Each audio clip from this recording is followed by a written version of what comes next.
So I think many of us saw this coming from a mile away, and it's been rumored for the longest time. But today, in an interview with GQ magazine, Phil Spencer finally confirmed, kind of, that The Elder Scrolls 6 is only exclusively coming to the Xbox and the PC, obviously. But Spencer said in this interview, exclusivity has been the elephant in the room ever since the buyout. It's been confirmed that next year's Starfield, arguably the biggest game of 2022, will be Xbox and PC only.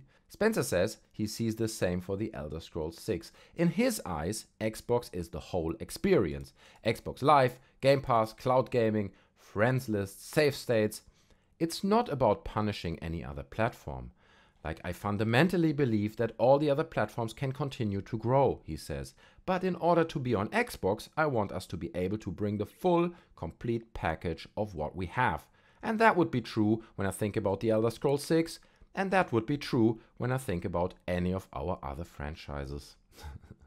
So he's basically saying, well, we just screwed you over on The Elder Scrolls 6, and we're also going to screw you over on all the other franchises we purchased through ZeniMax, which include games like Dishonored, Doom, Quake, Wolfenstein, Fallout. And the PlayStation fans are triggered. Obviously, they're all like, I hope you guys have fun with all these games.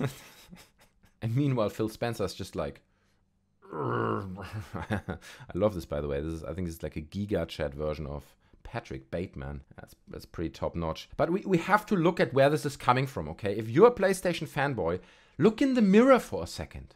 All right? You guys invented this game. You guys celebrated exclusives for the last 6 years because you had all of them nearly, all the big ones, and you proudly, with your chest sticking out, walked around telling everyone how great PlayStation is and how much the Xbox sucks because you've got The Last of Us and Uncharted and God of War and Spider-Man and Miles Morales, and look at all these things that we got. At that time it was fine, right? Spider-Man exclusive. Elder Scrolls exclusive. No! That's anti-consumerism. It's like, no, it's...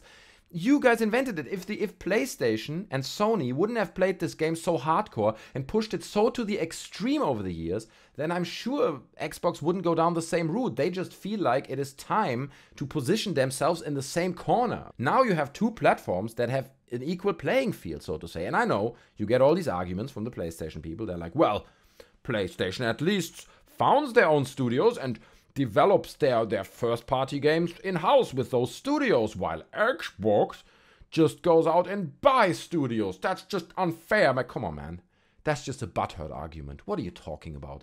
Sure, I understand that in the past, the games, that came from Bethesda and stuff were on the other platforms as well. I get it. But again, this is just because you've played this game for so long, so now they come out, they buy Bethesda, and now they have all the rights to all these IPs. That's it. Now, both of these platforms have plenty of IPs that everybody wants. That's it. Nobody took anything away from you. You've just not brought your games over to the other platform for years. It's really like a butthurt and not a really strong argument.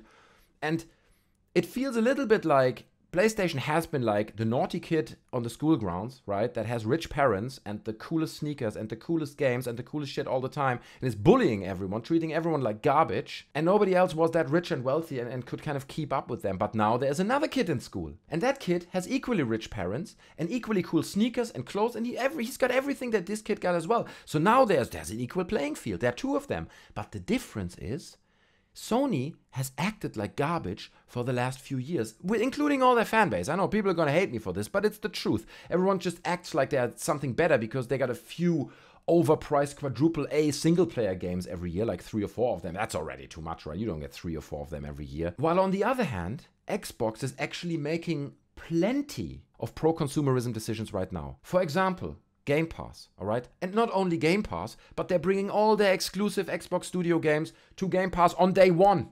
Yeah, it's not like, oh, I have to buy it. No, you have Game Pass, you're going to have the new game.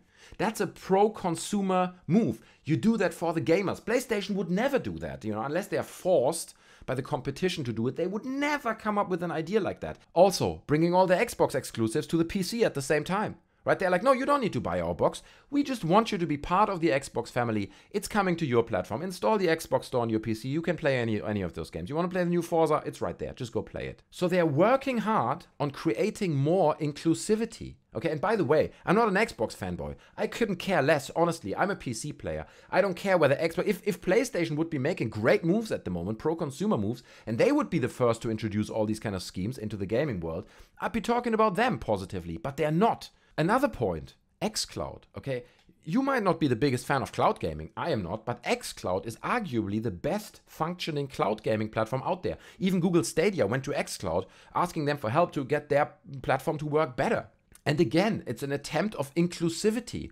You don't have a PC, you can't afford an Xbox, you have a tablet, okay, install xCloud. You can play the game somehow on your tablet, link a controller, now you can play some of those Xbox exclusives. You're part of the family now, we bring you in. We remove these barriers. And with Xbox bringing games to the PC, for example, they're now also forcing Sony to do the same. Like I said in the beginning, it's like the competition forces them now to make those pro-consumer moves as well. They would have never done that if the competition wouldn't have forced them to that.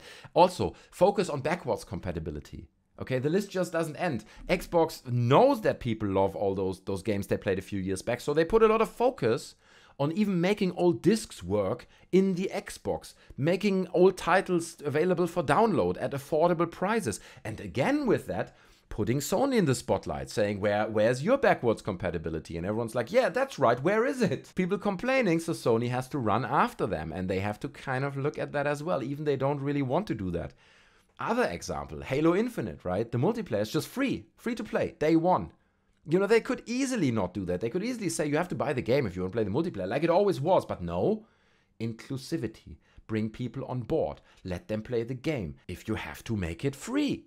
Okay? It's all these decisions that we just would never see from Sony. Sony is just sitting on their throne, pretending like they... And to be honest, in terms of sales, they are still ahead, okay? That has to be mentioned. More people bought the PlayStation 5 than people bought the latest Xbox. But looking at this list of moves that Xbox is now doing, it just feels like, to Sony, you're just a consumer, okay? You're a cash cow. You're not really a gamer. We don't take you serious. You're just paying extra. That's what you're doing. You come to us, oh, you know what? Our games are not $60 anymore. They're $70 now. Oh. So they're going the exact opposite direction, right? They are trying to position themselves as like this anti-consumerism premium box. And they're like, sure, arguably, a game like Uncharted, a game like Last of Us, is polished like maybe, it's a bold statement, but like maybe none of the Xbox games are. Hardly any PC game is polished to that extent. But I just wonder, even at the moment they still have the better sales, I just wonder how long is that strategy going to be sustainable? Is that really going to work in the long run? Where's Sony going to be in 5-6 years when the next console generation comes out? What are they going to do? What is their strategy until then? Can it be sustainable to just bring out these few AAA, quadruple A games every year and hope that consumers acknowledge them as like this premium box and still keep buying it when you just get 10 times as many games on Xbox? I want to hear your thoughts on this, honestly, because I feel it's not sustainable. Sure, they're not going to go away. Okay, the PlayStation is going to be there, but I feel at the moment Xbox is really laying the groundwork for Microsoft to just race past Sony in the next few years in terms of popularity. Because, you have to understand why people are buying consoles. Sure, maybe you're just a fanboy, you're very wealthy, and, you just want to be part of the Xbox or the Sony PlayStation family or whatever. But most people, the big majority of people who buy a console are the people who don't have the money or don't want to spend £2,000 or dollars on a PC. So it's a budget gaming option. Ultimately, that's what it is. So people who are budget gamers, which I would argue the big majority of console gamers are, they just want bang for the buck. Okay, they want games for their money, as many games as possible, if the games are not complete garbage, and they are not. Looking at all the Bethesda games and everything that's coming out from Xbox now, it's far from being garbage. So again, I don't know whether this very sparse strategy of a few games that Sony seems to be running is sustainable and can really work in the long future, at least in terms of big sales. Again, I'm not saying Sony PlayStation is going away, but I think they're really shrinking their own sector right now, while Xbox is just expanding their sector like crazy. And even in this interview, Phil Spencer said as well, like, PlayStation is not our competition anymore. We're now competing with platforms like Netflix for the consumer's time. Okay, we're not competing against The Last of Us. We're competing for time. Where do people put their time in the future? And that is actually an argument. I don't think that's just marketing jibber jab. That actually makes sense. That is really a sensible argument. And that, again, would mean that the Sony PlayStation sectors just get smaller and smaller and more exclusive. And sure, you know, they get the Spider-Man game, and maybe they have the big Marvel game that people want or whatever, all these exclusives that people are looking for. But I don't see how that can really be sustained as like the leading platform in the console market. Anyway, your thoughts, please, down in the comments. I'm very curious to hear them. I really want to hear what you think on this. If you're a PlayStation fanboy and you're extremely triggered by this video and you think, no, this is not a valid argument, you just don't get it, then show that to me by smashing the like button. If you enjoyed the video, then also smash the like button. Everyone just smash that, because nobody sees the dislike button anymore, right? That's gone. I mean, here in the UK it's still around, but I think it's gonna be gone very soon. So just smash the like button. It's the only one that's remaining at this point. I would appreciate that. Also, subscribe to the channel if you enjoyed the video. I would appreciate that as well, because it helps me out. And I hope to see you in another one. Take care of yourselves. I'm out. Bye.